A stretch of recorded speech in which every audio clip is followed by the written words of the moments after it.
All right, here's a topic I wanted to touch up on because I've been hearing a lot about this and I really wanted to elaborate on my point of view. And this is actually the first video on this channel, so it's really funny doing this for the first time. But does Russell Wilson deserve to be the highest paid quarterback in the NFL? The short answer, no, not at all. Let's look at what Russell Wilson brings to the table and what he's had to work with. He's had the best defense in the league with the best secondary in the league. It's a passing league now, so obviously that's the most important thing defensively, with arguably the best running back in the league for the past 5 years, a red zone, gut-crunching, bone-tearing monster that just takes the life out of any team with a great offensive line. So if you take all those things, how many other quarterbacks could go into Seattle and play with the best home field advantage I've seen in the NFL in years and perform well and do well? Now, granted, he does an amazing job managing the team. The offense does not give stupid turnovers, but if he didn't have this great defense to always have him in the game, most of the time leading or tied, and with a great running back that he can rely on with a great offensive line, he's never had to pull a team out of the muck before.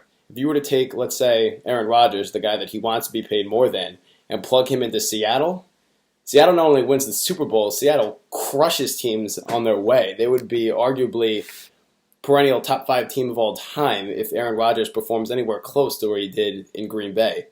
Granted, the receivers are a little bit of a step down, but a great quarterback elevates anyone. And if you give Aaron Rodgers Marshawn Lynch, granted he's got Eddie Lacy, damage is being done.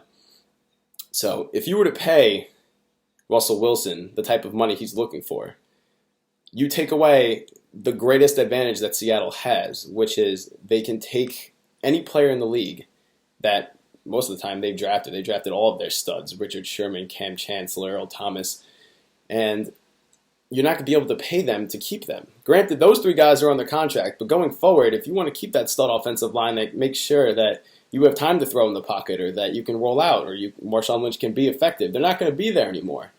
Granted, he's never had great receivers, but Seattle's greatest advantage has been that they have no real weakness. They don't play outside of their parameters. So if Russell Wilson is willing to accept all that money, he can't stop complaining when they're down 14-0 at halftime or they're trailing by 2 scores in the fourth quarter, because the things that are in place that have allowed him to not step outside of his comfort zone, play within their scheme, and trust the system,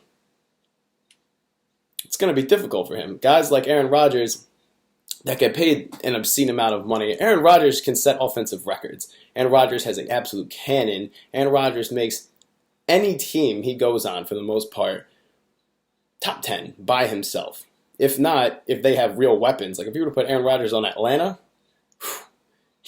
you're having problems. Julio Jones, Roddy White would look like he'd have a resurgence. You even see Andrew Luck. Andrew Luck gave Reggie Wayne a resurgence. Tom Brady gave Randy Moss, when he was late in his career, resurgence. You just got to plug in veteran players that know what they're doing and understand routes and defenses and schemes, and they'll perform well. So, do I believe that Seattle should pay Russell Wilson? Yeah. Russell Wilson's won a Super Bowl. He's been to another one.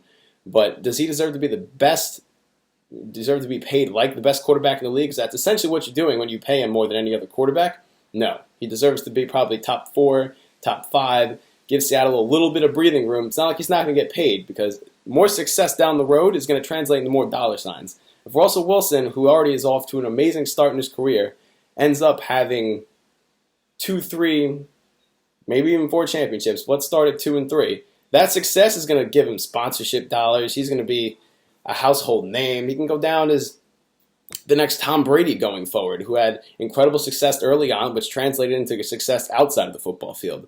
But if Russell Wilson guts their cap early in his career like he's doing right now, don't be surprised if he only ends up with 1 championship, because it's hard to reload outside of the draft and getting quality guys for underpaid contracts in free agency.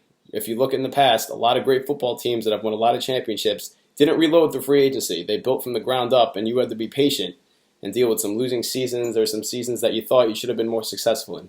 But that's my 2 cents. This is my first video on the channel, All Things Sports. If you have an opinion on it, please leave it down below, and I'll see you guys later.